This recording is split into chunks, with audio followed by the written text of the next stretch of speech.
निस्वार्थ तुम्हें अपने क्षत्रिय धर्म का पालन करना चाहिए और एक क्षत्रिय की भांति अपने अधिकारों के लिए लड़ना चाहिए। युद्ध भूमि में खड़े होकर अर्जुन को भगवान श्री कृष्ण ने यही उपदेश दिया था।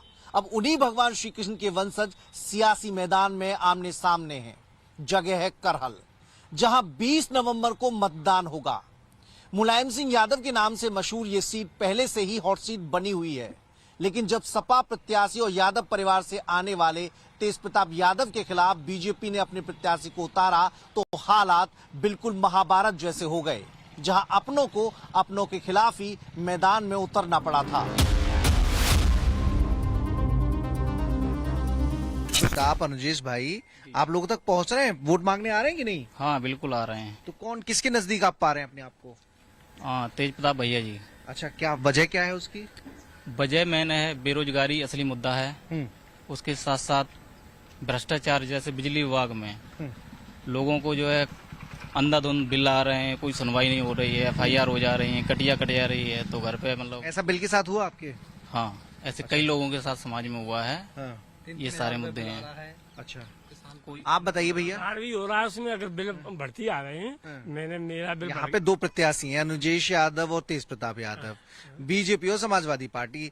लोग कहते हैं कि गढ़ है समाजवादी पार्टी का, गढ़ है। तो आप गढ़ वालों के साथ हो या फिर आपको लग रहा है कि नहीं परिवर्तन जरूरी होता है, यहाँ पे आजमा के किसी और को भी देखिए? परिवर्तन जरूरी है, और फिर सबसे बड़ी परेशानी है ये लेट अभी तक कितने खंजा कोई है लेकिन यहाँ पे नेताजी के परिवार का कोई सदस्य हुआ तो आसानी से एक्सेस होती है उसके, कि हाँ आसानी से मिल जाता है, या फिर जो बाकी विधायक होगा आपको लगता है कि वो ज्यादा आसानी से मिल पाएगा? परिवार तो बड़ा VIP है। अरे हमारे गाँव में सड़क सुब्रत सिंह डलवाई थी, पहली बार बीजेपी से जीते थे, 8 दिन तक कच्ची पड़ी है, सब विधायक से ही सब रह रहे। ये क्या कह रहे हैं भैया? ये झूठ बोल रहे हैं, वो अखिलेश जी के कोटा से ही हो रही है, उनके विधायक निधि से, सांसद डिम्पल जी के उससे हो रही है। यहाँ सड़क बनी नहीं है कुल मिलाकर? हाँ बनी ना, जो भी बनी तो यहाँ नहीं है। जितनी भी सड़कें बन रही हैं वो सांसद जी के माध्यम से बन रही हैं, डिम्पल जी के उससे। योगी जी ने जो आवंटन अभी हमारे यहाँ जो आप पीछे गाँव से आ रहे हो, वहाँ उन्होंने 2 सड़कें भेज दी और यहाँ से हटा के उन्होंने दूसरी जगह कर दी। JB सिंह जो मंत्री जी हैं उन्होंने यहाँ से हटा दी, यहाँ से दूसरे की मतलब सड़कें अपने पास ले गए, यहाँ से हटा दी, बजट दूसरी जगह ले गए। बिल्कुल ले गए सर। ये बताइए, जब रात को फसल बेच के या कहीं से पैसे लेके आते हैं तो चैन में चले आते हैं? रात में 12 बजे आना हो तो साइकिल लेके? हाँ चले जाते। और पहले क्या ऐसा भरोसा था कि भाई लूटेंगे नहीं, ये गारंटी थी पहले उदमबाजी होता था, लेकिन होती थी। हाँ, अब तो उदमबाजी बंद है और अब भी सुधार है। इन लोगों में सुधार है, इन लोगों में है। इन लोग से मतलब ये लोग जो सपा वाले हैं, इनमें भी सुधार है। सब गुंडे ही करते थे सपा वाले? हाँ बिल्कुल सही आगे लाने में आगे बोल। अच्छा, लेकिन ये तो भरोसा जता रहे हैं कि भाई बहुत आसानी से हम लोग चैन की सांस ले लेते हैं। पहले छेड़खानी बहुत आम सी बात हुआ। कौन है साहब, कोई बात ना है, पर सब में थोड़ा बहुत तो परिवर्तन होती जाते है। जगह ज्यादा सफाई हुई है कोई दे तो गलत बात है, गुंडे ही है वो भाजपा। कौन वोट मांगने आया आपके पास? बीजेपी का तो कोई आया नहीं। अच्छा, अभी नहीं आया है। तेज प्रताप पहुंचे हैं। तो अब आपने क्या मन बनाया? आपको क्या लग रहा है कि कौन किस्मत संवारेगा आपके गांव की? शाह हाजीपुर की? वो तो बताइए वक्त। शाह हाजीपुर की। आपने तो क्या तय कर रखा है? वक्त तो बता ही देगा आप। अच्छा, तो क्या क्या सुधार हुआ है? ये लोग मान नहीं रहे, जरा बताओ। अभी माने या न माने, सुधार तो बता तो दो आप। भाई आप बीजेपी की साइड हो तो क्यों हो बीजेपी की साइड?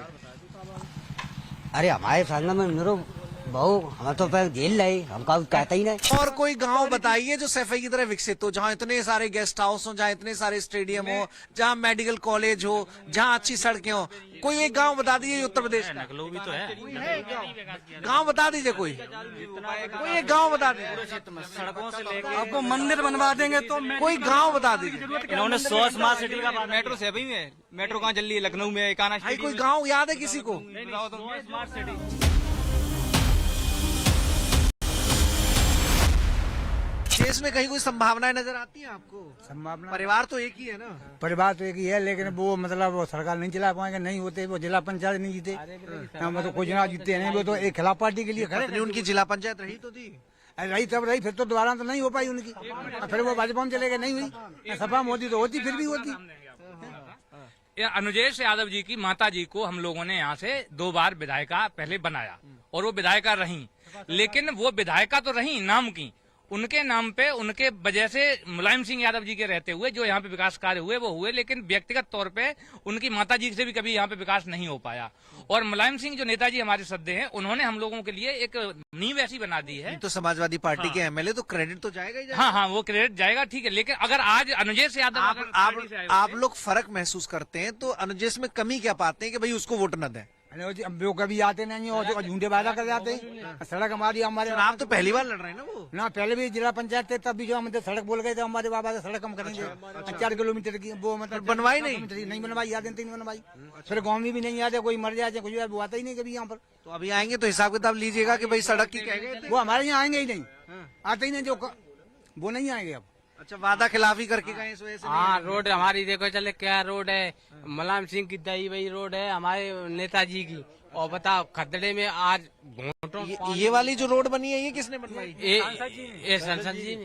ये अलग क्यों बनवाते हो ये बताओ? अही रेजिमेंट हक हमारा, अही रेजिमेंट अलग क्यों होनी चाहिए? आई रेजिमेंट हमारा है, रेजिमेंट नहीं, अलग क्यों होनी चाहिए? अलग क्यों? अलग तो अरे बहुत सारी सेना की तमाम पैरामिलिट्री फोर्स, मिलिट्री उसमें है तो उसमें चले जाओ। नहीं, जो आई रेजिमेंट है तो आई रेजिमेंट ही रहेंगे। मतलब ये संकल्प है कि मैं अगर शामिल हूँ तो अही रेजिमेंट में हूँ। बिल्कुल बिल्कुल, हाँ। जाति तो लोग खत्म करते हैं। जाति क्यों खत्म कर देंगे? जाति है तो वो जाति बनाएगी तो जाति के। अखिलेश जी कहते हैं हम सब बटेंगे तो, वो योगी जी वाला कहा है ना कि बटेंगे तो कटेंगे, तो अखिलेश जी कहते हैं जोड़ो तब हम जीतेंगे। हाँ, तो जोड़ेंगे तभी जीतेंगे। अब अहीर रेजिमेंट होगी तो उस पर तो हक अहीरों का होगा फिर। नहीं तो हक तो है। तभी तो योगी जी, समाजवादी पार्टी तो जोड़ने का काम करती है, तोड़ने का काम थोड़ी करती है। भाजपा तो तोड़ने का काम करती है। तो जातियों की रेजिमेंट होनी क्यों चाहिए ये बताओ भैया? जातियों की जो परंपरा चली आई है, क्योंकि अहीरों का उस परंपरा को कोई तो तोड़ेगा। इतिहास ठीक है आपका रिच रहा होगा, लेकिन केवल जाति के नाम पे कोई चीज क्यों?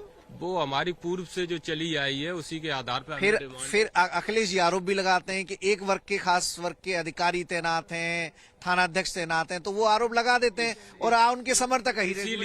इसीलिए तो हम लोग जाति जनगणना की मांग कर रहे हैं, जिसकी जैसी संख्या होगी उसी आधार पर उसको भागीदारी मिलेगी। करहल का सिरमऊ गांव है और यहाँ पर बहुत सारे लोग एक जगह इकट्ठे भी हैं। भाई साहब, उपचुनाव का माहौल सजने लगा है, हालांकि तारीख थोड़ी सी बढ़ा दी गई है वोटिंग की। लग क्या रहा है कि यहाँ का जो जनादेश रहने वाला है, हमेशा जो परंपरागत तरीके से हम देखते हैं नतीजा वैसा ही आने वाला है या कुछ बदलाव भी देखने को मिलेगा? 100% बदलाव होगा। वजह क्या है उसकी? वजह उनका आतंक, करहल की जनता पे जो उनका आतंक है, यहाँ लूट गुंडई, लोगों को परेशान करना, ये जो चलता है, इससे इस बार जनता ने पूरा मन बना लिया है कि हम भारतीय जनता पार्टी के पक्ष में मतदान करेंगे। अच्छा, कानून व्यवस्था के मोर्चे पर बड़ा सुधार हुआ है योगी सरकार में, तो क्या करहल भी वो महसूस कर रहा है क्या? बिल्कुल करहल महसूस कर रहा है, लेकिन अभी भी करहल और सैपई में 5 किलोमीटर का अंतर है, बहुत ज्यादा नहीं है। तो छाया बनी रहती है।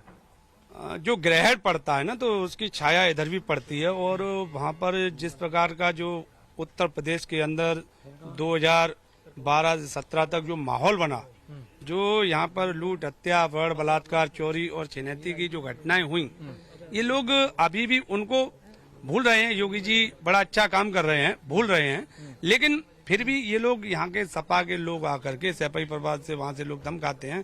तो इनके विधायक हैं, सांसद। कौन धमकाता है?